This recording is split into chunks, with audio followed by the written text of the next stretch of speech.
Ben, les gars, on va rentrer dans le vif du sujet. On va mettre les deux pieds dans le plat parce que désolé du terme, mais c'est un peu le bordel du côté de l'OM. Mais qui de mieux que Seb pour nous introduire le sujet? Qu'est-ce qui se passe là du côté de l'Olympique de Marseille? Devant, ça bouge pas. C'est les chaises musicales. On veut en savoir plus. C'est assez fou là. Ouais, tu vois les cernes sous les yeux là depuis hier. C'est un peu la folie. T'as pas dormi cette nuit? Non, pas trop. Non, l'info est arrivée un peu d'une manière un peu subite et on a un peu vu ça. Donc qu'est-ce qui se passe aujourd'hui dans le dossier? Alors, c'est simple.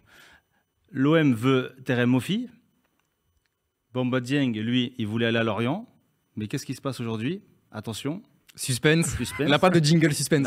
Il y a un accord entre les deux clubs. Donc on se dit tout va bien, ça va. Entre l'OM et Lorient, du coup. L'OM et Lorient. Ribalta, il a fait ses petites affaires. Longoria aussi. Ils ont réussi à convaincre Lorient. Lorient, le deal, ça lui allait bien par rapport à Bamba Dieng. Bamba Dieng, lui, il est chaud pour y aller. Donc tout allait bien. Sauf que, retournement de situation incroyable, Terem Moffi, lui, il ne veut pas aller à l'OM, il veut aller à Nice. Mais ouais, donc tu vois, donc là on est dans une situation où en fait tout pourrait être simple et tout est hyper compliqué parce qu'il y a beaucoup de gens partie prenante dans le dossier et aujourd'hui ce qui est sûr c'est quoi? Et Pablo là il travaille dur et il a vraiment envie et besoin de trouver les arguments pour dire Terem viens chez nous. C'est ça parce que Longoria, je crois qu'il a fait un petit peu le forcing aussi auprès du joueur. Il fait le forcing. Lui, c'est leur piste à Marseille, c'est vraiment la piste prioritaire. Ils veulent à tout prix le joueur. Mais pour Moffi, ça fait plusieurs jours que dans sa tête, il est parti déjà à Nice.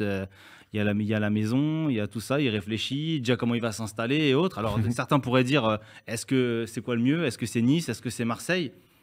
Mais en plus, l'OM a fait le boulot parce que arriver à venir convaincre Lorient, alors qu'il y a Nice qui fait le forcing, qui a déjà fait 4 offres au total, il me semble. Il y avait aussi les clubs anglais qui étaient là, dont West Ham et d'autres, il me semble même. D'arriver à se mettre d'accord avec Lorient, c'était un gros coup de la part de Marseille. Hein. C'est le deuxième meilleur buteur de Ligue 1 derrière Mbappé. Alors qu'ils ont peut-être moins de moyens financiers que les clubs que j'ai cités avant. Avec Dieng dans la poche, ça pouvait marcher, ils ont réussi à se mettre d'accord. Donc maintenant, c'est ça qui est terrible, c'est que c'est peut-être les joueurs qui vont coincer, alors que Marseille est en passe de faire un super coup. La question, c'est est-ce que finalement le joueur n'était pas d'accord avec Nice aussi avant que l'OM s'immisce dans ce dossier? Et là, ça pourrait peut-être rebattre les cartes aussi, parce que c'est vrai que c'est vachement étonnant quand t'as l'OM qui vient de voir, t'as Nice aussi, hein, et est-ce que finalement le joueur il privilégierait pas la piste Marseille, tu vois, parce que surtout qu'en attaque t'as que Sanchez. Ouais, je sais pas, à la place de Moffi, est-ce que tu choisis Marseille? Est-ce qu'il va être titulaire par exemple? Est-ce qu'il le met à la place d'Alexis Sanchez et il fait jouer Alexis Sanchez un cran plus bas, ou est-ce qu'il vient faire doublure d'Alexis Sanchez? C'est ça, la question. Parce qu'à Nice, s'il vient, je pense que c'est pour être titulaire d'entrée de jeu à la pointe de l'attaque. Il n'y a aucun doute, ouais. Alors que justement, je rejoins complètement Aurel, s'il vient à Marseille aujourd'hui, peut-être que lui a eu des garanties en parlant avec Marseille, mais sur le papier, nous, on n'a pas autant de garanties que s'il allait à Nice, clairement. Après, faut voir aussi le projet sur long terme. Le contrat, c'est pas pareil. Sanchez, c'est pas même âge. Moffi qui rejoint Marseille aujourd'hui, on sait très bien que ça peut être, en théorie, l'attaquant de l'OM sur 2-3 saisons à venir. Le grand attaquant. Le grand attaquant. Surtout avec une possible plus-value sans doute assez rapide aussi. Et donc ça peut être clair. Au niveau trading, ça peut être parfait. Si tu as déjà des clubs anglais prêts à mettre 30 millions maintenant, s'ils performent à l'OM, j'imagine bien. C'est ça qui Après, tout ce bazar aussi, ça soulève une autre question, c'est celle de Lorient. Est-ce que Lorient n'est pas finalement, alors qu'ils étaient en position de force, est-ce que les Merlus vont peut-être pas un peu perdre dans ce jeu? Parce que si Bamba Dieng n'est pas OK pour rejoindre Lorient à la fin, tu perds Moffi. Comment tu le remplaces? Ils ont certes le temps parce qu'il y a énormément de ventes. Comment? Tu le remplaces que tu auras plus d'argent si tu le vends sec. Mais Moffi, pour le moment, c'est vrai que 25-30. C'est ça aussi la question, parce que là, on est d'accord qu'il y a un accord entre l'OM et Lorient. C'est au niveau du joueur où c'est plus compliqué. Mais imaginons que Dieng finalement parte du côté de la Première Ligue et on sait que ça peut rapporter peut-être plus d'argent pour l'Olympique de Marseille. Est-ce que la transaction avec Moffi, elle pourrait... Mais on n'en est même pas là, Mel. C'est que c'est même pas là. Là, on n'est même pas. Ça va rapporter plus d'argent ou pas. C'est le joueur, lui, Bamba Dieng, lui, veut aller en Angleterre. C'est pour ça que je dis ça. Et du coup, Moffi, ça pourrait compliquer la transaction. Oui, ça pourrait compliquer, mais parce que c'est impossible même pour l'OM sans Dieng dans la balance de lâcher 25 millions. Aujourd'hui, sur Trossard, ils arrivent, ils sont partis sur cette piste-là. Non seulement c'est pour le faire jouer en tant que titulaire, moi je le vois pas remplaçant, ça me paraît impossible. Et en plus, tu mets de l'argent. Si tu vas sur une piste comme Moffi et tu sais qu'à côté tu as Nice avec Ineos qui a de l'argent et qui est capable de mettre beaucoup de sous. Tu vas parce que tu sais que derrière tu as des moyens. Tu vas pas avec Bamba Dieng en sachant que malgré tout ça reste quand même assez fragile comme solution, parce que surtout que Nice pour l'instant se heurte aux exigences de Lorient, parce que Lorient réclame aujourd'hui entre 25 et 30. C'est pas un peu exagéré comme prix pour Moffi? Deuxième meilleur buteur de Ligue 1, du potentiel, il est jeune, il peut encore progresser. Bien sûr, c'est peut-être cher au global, mais dans les prix pratiqués actuellement. C'est la première ouais. saison où il est véritablement régulier. Ouais, finalement. mais- Ouais, il est régulier. Non, Voilà. le- Il a après, il avait ça été reste très jeune, bon l'année hein. dernière, mais il a eu des creux de. Par contre, il ne faut pas oublier assez non plus que impressionnants. Lorient l'a acheté quasiment 10 millions d'euros déjà. Donc globalement, c'est aussi normal Mhm. qu'à un moment donné, acheter un joueur aussi cher, qu'en plus il performe et qui confirme cette année, parce que déjà l'année dernière, il avait laissé apparaître de belles choses. C'est normal qu'à un moment donné, Nice, Lorient ait envie de faire une belle plus-value, en sachant en plus que ils sont dans une situation aujourd'hui sportive qui est idéale. Ouais, non, Ils mais ont moi- pas intérêt à le brader. Quoi, Moi, qu'il le arrive. prix, je le trouve pas excessif. Comme dirait Aurel, les prix du marché aujourd'hui, on sait ce que c'est. Il reste sur. Il a fait 6 très bons premiers mois et il n'est pas du tout étranger à la super saison de Lorient. Bon, ça s'essouffle un peu, mais bon, voilà. Il confirme, comme dit Seb. En plus, on sait que aujourd'hui, c'est un marché très compliqué, les attaquants, au final. Donc, quand tu vois un gars comme ça qui a performé, qui performe depuis plusieurs mois, qui confirme cette saison, moi, ça me choque pas.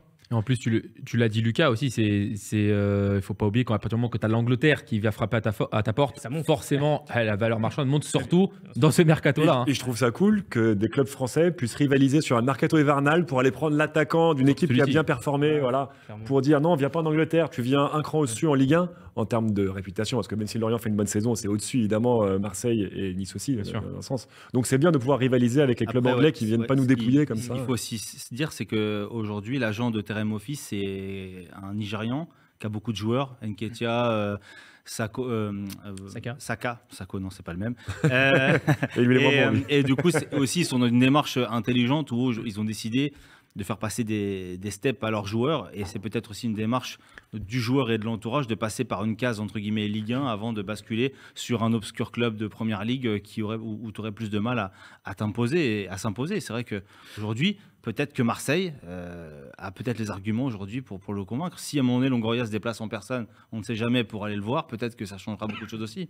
Donc rien n'est perdu pour nos amis marseillais en tout cas. Mais c'est un incroyable dossier en tout cas de fin de mercato. Mais en plus, d'un point de vue sportif, c'est super intéressant. Pour Marseille, c'est un profil qu'ils n'ont pas eu depuis longtemps en attaque. Ouais. Tu vois, si tu regardes par rapport à Benedetto, Germain ou d'autres, tu vois, un mec puissant comme ça, rapide, tu vois, qui bouge vraiment les défenses, qui est encore plus costaud que Milik par exemple, tu vois, c'est un profil qu'ils n'avaient Après, pas faut- depuis Plus longtemps. mobile que Milik aussi. Faut avoir Ouais. les épaules après pour assumer à Marseille. On sait que c'est un C'est club ça. atypique. C'est mais arrête, Drogba est arrivé de Guingamp, ça s'est très Ouais, bien c'est passé. pour Voilà, ça, je c'est dis un pas peu- que- c'est un- ouais, c'est- tout- c'est toujours un peu qui tout double. Tout est Les possible, gars, on hein. vous remercie dans les commentaires. On est assez nombreux sur Twitch. N'hésitez pas à follow la chaîne, comme ça vous êtes sûr de rien louper. Surtout qu'il y aura plein d'autres émissions en direct live aussi en face cam. On vous en parlera un petit peu plus tout à l'heure. Il y a un sondage qui a été lancé. Dans quel club vois-tu Terem Mofi à 65%?